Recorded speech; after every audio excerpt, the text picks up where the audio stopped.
I'm very excited to introduce Diane Bensley. She is the social worker for everybody, for many oncology patients, but specifically for our melanoma folks. And I teased her the other day that she should have a halo over her head. She's going to talk to you about something that is really pressing on many of our patients. It's probably one of the most serious side effects to cancer treatment, and that's called financial toxicity. And it's omnipresent and can, be more devastating than some of the medical side effects, physical side effects. Figure this out with electricity, right? Okay. Let's see. That one. Okay, now play.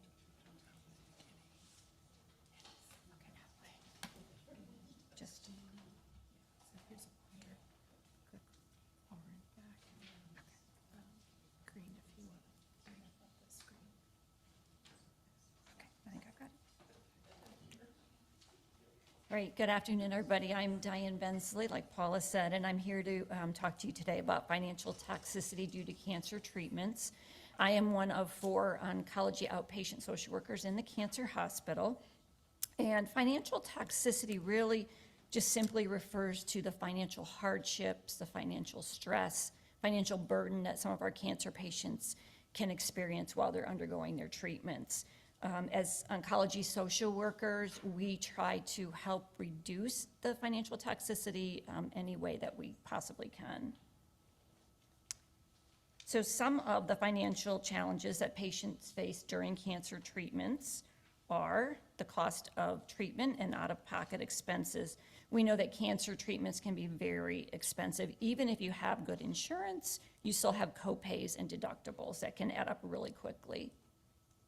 Loss of income from reduced wages. Many people can't continue to work during their treatment, so their income is either reduced or it's just cut off completely. And transportation and lodging. How will patients that live far away, we get patients from all over the state, how will they get there if they don't have gas money, if they don't have a car, if they don't have someone to drive them?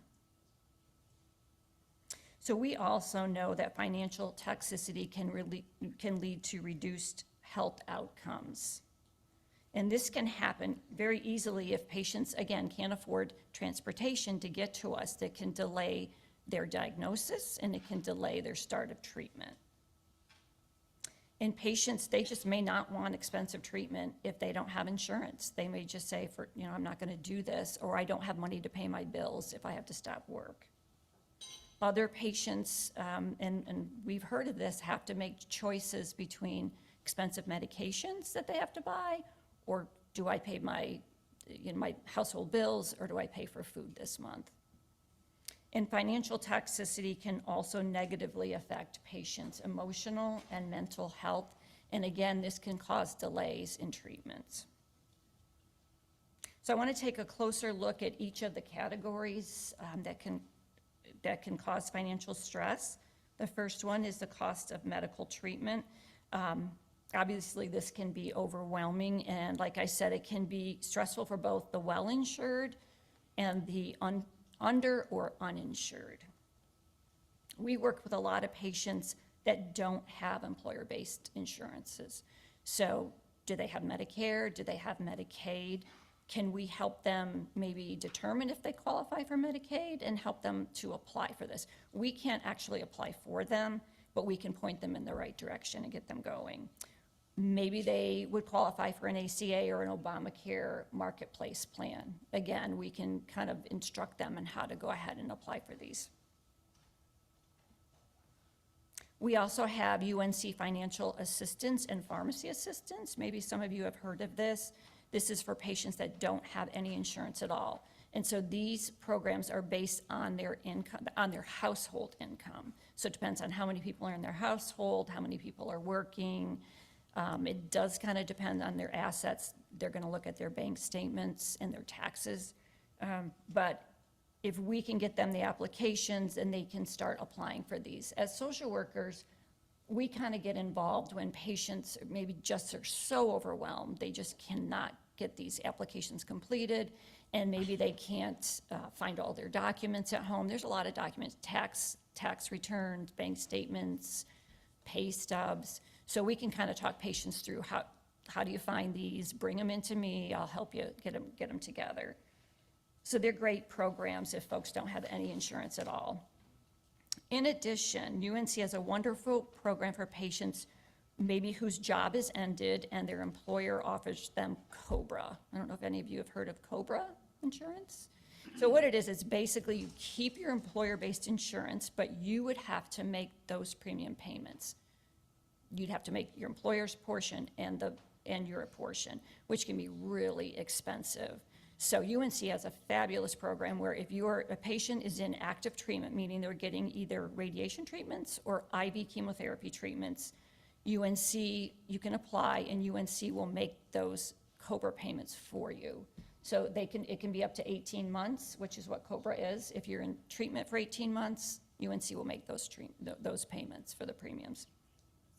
What I like to say to patients, if you hear the word COBRA, don't panic, just call myself or one of my social work colleagues and we'll walk you through it, we'll get you the applications and we'll help you. So you don't have to remember all the details about it, but it is a great program.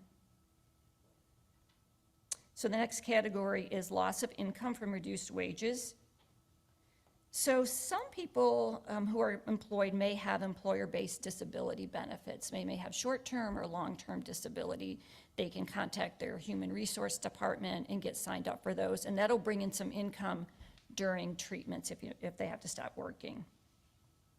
There's also Social Security disability. This is dependent on patient's diagnosis. Typically, with melanoma, you'd have to be a stage 4 to qualify for Social Security disability. We, as social workers, cannot apply for you, but we can tell you how to do it. You can go online to ssa.gov, or you can call your local Social Security office in your area and get an appointment, and they can help you start the process of applying. The one discouraging thing about Social Security disability, if anybody's ever applied for it, is you have to wait 5 months after your date of, you're shaking your head, after your date of determination, which is typically the day you stopped working. So it can take a month or two to be approved, and then you have to wait that 5 months before your payments start. So that's a little discouraging. So we do have some cancer grant programs that can help with household bills while patients are going through treatments.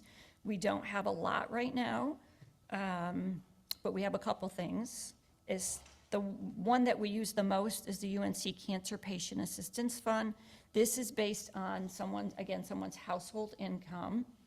And what this fund can do is they can pay a utility bill of up to $250 once a year while someone's in active treatment. So again, it's not a lot, but it does help patients quite a bit. We also encourage patients to call 211. That used to be the United Way, so you can call 211 and tell them what county in North Carolina you live in, and they will tell you if there's any community foundations out there that can help with bills. Sometimes area churches have programs for utility bills. Sometimes there's like a Salvation Army or something in your county that can help. So we tell patients, call them once a month, see if there's anything out there. If patients have a disconnect utility bill, they can go to their local Department of Social Services, and if that county has money, they can pay that disconnect bill to get their power back on. So the next category, transportation, lodging. This is a really tough one for a lot of our patients. Transportation can be just an expensive barrier for treatment. We have, like I said, patients coming from all over the state, and some of them come quite often for some of their treatments. Medicaid, most of the Medicaid plans and some of the Medicare Advantage plans now have transportation benefits. As social workers, we can help you all access those transportation benefits. Our Cancer Patient Assistance Fund at UNC also has a gas card program. Again, this is based on income. And if you qualify and are getting IV chemotherapy or radiation therapy and you're coming at least once a month, we can get gas cards for folks, which can be really helpful. So lodging is also needed to accommodate those that maybe patients are having consecutive days of treatments or back-to-back treatments. Our Cancer Patient Assistance Fund can pay the cost. There's the SECU Family House. They can pay for the cost of that if it's back-to-back appointments and you qualify based on income. There's also a radiation lodging program where if you're getting daily radiation treatments, they have a program, if you live 50 miles or more away, that their program can help pay the cost of the lodging as well. So I think the most important thing to remember from all of this is if you are experiencing any financial stress or challenges, reach out to Paula, reach out to one of the providers, and ask for a social work referral. We are always really happy to come and talk to patients and see what they might qualify for, what programs that are eligible for, because we want everybody to complete their treatments and to get the best care possible. And lastly, for the rest of us, how can we all help with financial toxicity? Paula and I were talking one day about the need for increased donations to these foundations, to the ones in the community and ours at UNC. And Paula had a great idea that how about at the next holiday or birthday, instead of a present, we ask somebody to make a donation for us to one of these foundations. Because we decided, do we really need another ugly sweater or holiday tie? Any questions? I know I ran through that kind of fast. I'm the question person. Does your program here at UNC help with patients that no longer is an active treatment in remission, or That's a great, a lot of the yeah. doctors say cured, but are still experiencing unintended consequences Right. that require medical treatment, and because of lots of immunotherapy, brain surgeries, and all of the things that were given to the patient. Well, we have this great drug that just came out on the market, so I'd like to prescribe that to you, but you don't qualify through insurance, or you call the insurance company, or the doctor tries to get it approved, can't get it. The drug is new, it's in its orphan stage. The drug is new, the patient's suffering. The doctor comes back and says, your insurance turned us down to give you this drug because it's $4,100 an injection. You need one every 2 weeks. Right. It would help you a lot, but that's $8,000 a month. Yeah. Do you, in your program here at UNC, do you connect those patients? That's personally happened to me. I actually contacted the pharmaceutical company, and I'm going through Right. their financial assistance program, which that's jumping through a lot of hoops too. Yeah. The best thing for me is for he and I to get a divorce. Yeah, I've heard that before. To start all over again. Right. But, who wants to do that? Because then he has to go live somewhere else, and we gotta pay those bills. Right. Or I have to go live somewhere else, and we have to pay those bills. Right. So, do we have an advocate here that works with the pharmaceutical companies is my The MAP question.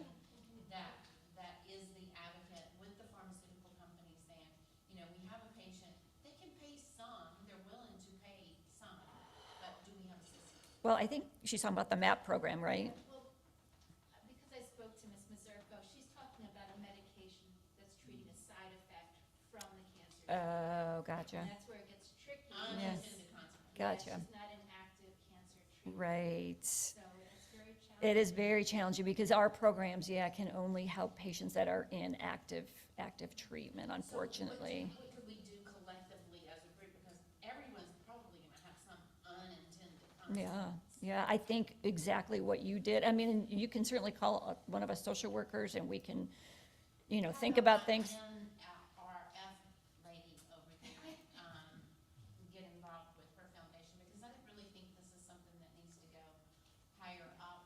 Yeah. To the government, because they make it impossible. Yeah, no, I agree.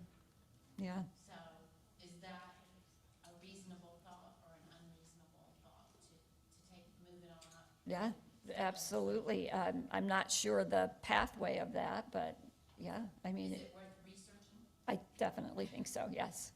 Yes. Yep. Thank you. Any other questions? Can you go on the UNC website to donate to the Cancer Patient Assistance Fund? How would one do that? That's a great question. The lady that I have the lady's name who runs it. Her name's Michaela Klein. If you want to, I can give you one of my cards, and you can send me an email, and I will get back to you on how to do it. She sent me a whole list of how you do it, but I didn't bring it with me. But yeah, I can give you my card. Okay, thank you so much.